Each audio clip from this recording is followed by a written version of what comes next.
তো গাইস, আজকে আপনাদের সঙ্গে একটা মজার বিষয় শেয়ার করি, সেটা হচ্ছে ডিম নিয়ে। যেহেতু আমার সকালটাই শুরু হয় গরম পানি খালি পেটে আর হচ্ছে ডিম সেদ্ধ খেয়ে, তো এদিকে আমার মেয়ে হঠাৎ করে, মেয়ের জন্য আমরা আনিয়েছি হলো দেশি মুরগির ডিম।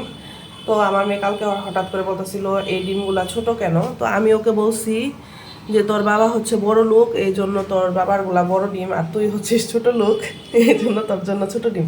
এই কথা বলা আর তো তুমুল ঝড় লেগে গেছে। জাস্ট ফান করছিলাম, কিন্তু মেয়ে আমার মন খারাপ করে ডিমই খাবে না।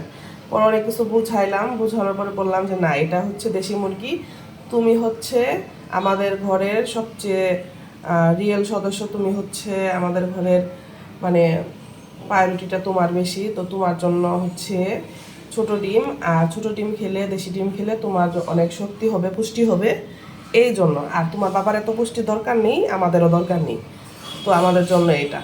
তো এটা বুঝাইলাম।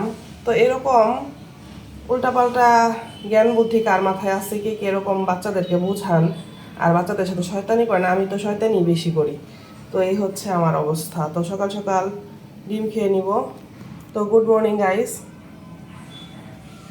আপনারাও ট্রাই করতে পারেন। আর শীতের সময় রাতের বেলা খেতে আরও বেশি মজা লাগে।